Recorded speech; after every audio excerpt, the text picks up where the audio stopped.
नमस्कार, मैं रूपा रजक सदीनामा की ओर से आ गई हूँ लेकर दिनांक 22 मई 2022 का संपादकीय, जिसका शीर्षक है बड़ी अदालत की मेहरबानियाँ, जिसे लिखा है सह संपादक राकेश अचल ने। कहते हैं ऊपर वालों के यहाँ देर है पर अंधेर नहीं। यही कहावत हमारे देश की अदालतों पर भी लागू है।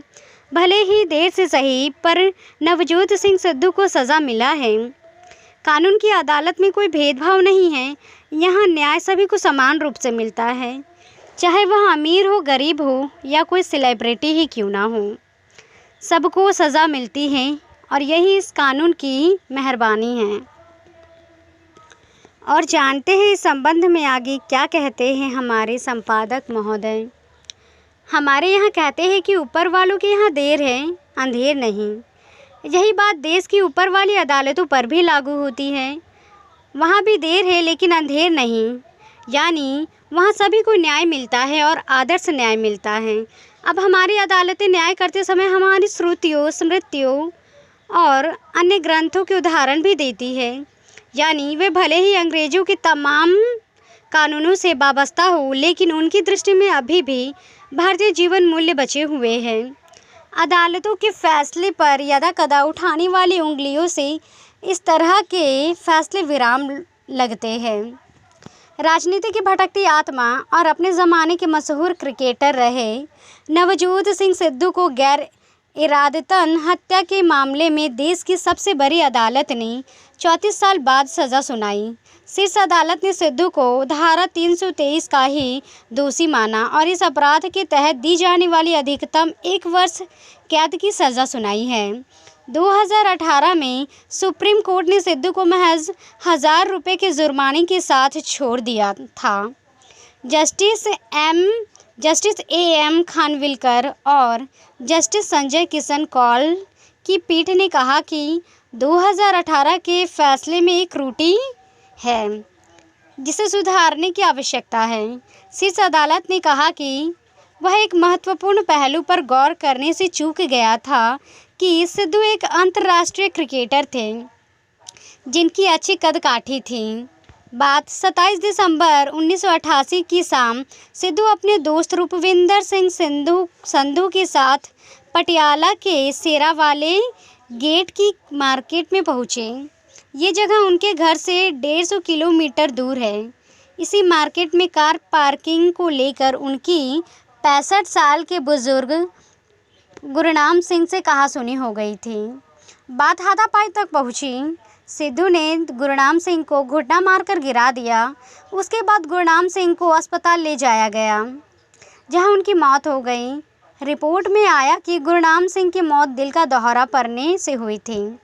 अदालत ने सिद्धू को सज़ा सुनाते हुए संस्कृत के श्लोक यथा वयो यथा कालं यथा प्राणं च ब्राह्मणे प्रायश्चित प्रदातन्य ब्राह्म निर्धर पाठकैर येन शुद्धिं वाप्नोति न च प्राणैर्विच्युते आर्ति वा महति याति न चचेतद व्रत महादिशे का हवाला दिया था। इससे पहले गुजरात के सूरत में हत्या के ही एक मामले में स्थानीय अदालत ने मनुस्मृति के एक श्लोक का हवाला दिया था। जाहिर है कि भारतीय न्याय प्रणाली में पहले से ही कुछ ऐसे सिद्धांत मौजूद हैं जो कालातीत नहीं हुए हैं। उनका इस्तेमाल किया जाना चाहिए। न्याय प्रणाली का स्थानीय मूल्यों से समृद्ध होना ज़रूरी है। अब बात करते हैं समाजवादी पार्टी आज़म खान की। खान को सुप्रीम कोर्ट ने अंतरिम जमानत दे दी थी। खान पिछले 2 साल से जेल में बंद है और राज्य सरकार ने उन्हें नेस्ताबूद करने के लिए ऐसा कुचक्र रचा कि वे जेल से बाहर नहीं निकल जा सके। इस बीच यूपी में विधानसभा के चुनाव भी निपट गए। बहरहाल अब आज़म के बाहर आने का रास्ता साफ हो गया। सुप्रीम कोर्ट ने कहा आज़म खान अपने खिलाफ लंबित मामले से निचली अदालत में 2 हफ्ते में नियमित जमानत अर्जी दाखिल करें। नियमित जमानत मिलने पर अंतरिम जमानत जारी रहेगी। यूपी सरकार आज भी मानती है कि आजम खान आदतन अपराधी है और भूमाफिया है। सरकार ने यही बात सबसे बड़ी अदालत के सामने जमानत का विरोध करते हुए कही थी। आजम खान क्या है क्या नहीं, ये कहने की ज़रूरत नहीं है। जेल में रहते हुए यूपी के रामपुर से विधायक चुने गए आजम खान फरवरी 2020 से जेल में बंद है। उनके ऊपर लगभग 90 आपराधिक केस हैं।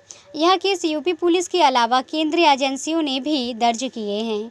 उनकी याचिका में बताया गया था कि 86 मामलों में उन्हें जमानत मिल गई है, लेकिन हाईकोर्ट ने पिछले साल दिसंबर से एक मामले में जमानत पर आदेश सुरक्षित रखा हुआ है। कई बार आवेदन देने पर बावजूद आदेश नहीं दिया गया है। सुप्रीम कोर्ट ने 5 महीने से जमानत पर आदेश न आने को न्यायिक प्रक्रिया का मजाक बताया था। आखिरकार 10 मई को हाई कोर्ट ने जमानत के लिए बचे आखिरी मामले में भी आजम खान को अर्जी स्वीकार कर ली। आजम खान का मामला अदालती प्रक्रिया पर एक प्रश्न चिन्ह था, लेकिन सुप्रीम कोर्ट के फैसले के बाद एक बार फिर लोगों का अदालतों के प्रति भरोसा बढ़ेगा। शत्रु संपत्ति और अवैध कब्जे के मामले में जमानत के बाद भी आजम खान को राहत नहीं मिली, क्योंकि आजम खान की रिहाई से पहले ही एक नए मामले का वारंट सीतापुर जेल पहुंच गया। यह मामला फर्जी दस्तावेजों के जरिए 3 स्कूलों को मान्यता दिलवाने से जुड़ा हुआ है। इसके चलते अब इस मामले में भी जमानत लेना आजम खान के लिए ज़रूरी हो गया है। 11 मई को हुई सुनवाई में इसकी जानकारी मिलने पर सुप्रीम कोर्ट ने यूपी सरकार की मंशा पर सवाल उठाया।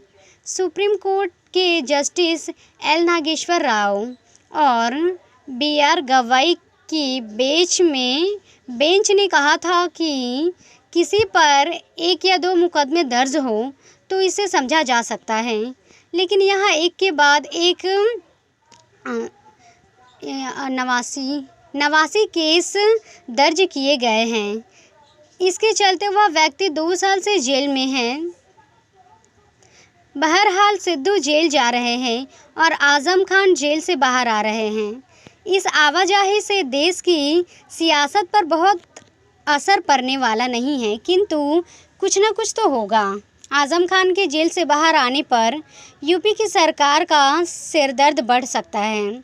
यूपी सरकार आजम खान का मुकाबला सियासी तौर से करने में नाकाम रही। आजम जेल से चुनाव जीते जो उनकी ज़मीनी लोकप्रियता का सबूत है। वे बाहर आए हैं तो तय है कि वक्त मिलते ही अपनी जुबान भी खोलेंगे, और जब वे बोलेंगे तो तूफान खड़ा होगा। इसी तरह जब सिद्धू जेल जाएंगे तो 1 साल तक कोई ठोको ताली कहकर ठहाका लगाने वाला हमारे पास नहीं होगा। सिद्धू के प्रारब्ध में जेल जाना लिखा था। काश वे किसी जन आंदोलन में जेल जाते तो जनता में उनके प्रति विश्वास बढ़ता, लेकिन वे जेल एक आपराधिक मामले में जा रहे हैं, इसलिए उन्हें सहानुभूति नहीं मिल सकती। मिलना भी नहीं चाहिए। अपराधियों के प्रति सहानुभूति का भी एक समय होता है। देश की बड़ी अदालतें यदि इसी तरह जल्दी बड़े लोगों के खिलाफ लंबित मामलों का निपटारा करने में जुट जाए तो समाज का इस पर बहुत ज़्यादा असर होगा। तो ये था दोस्तों हमारा आज का संपादकीय। कल फिर लौटेंगे एक नए विषय, एक नए संपादकीय के साथ। तब तक के लिए नमस्कार।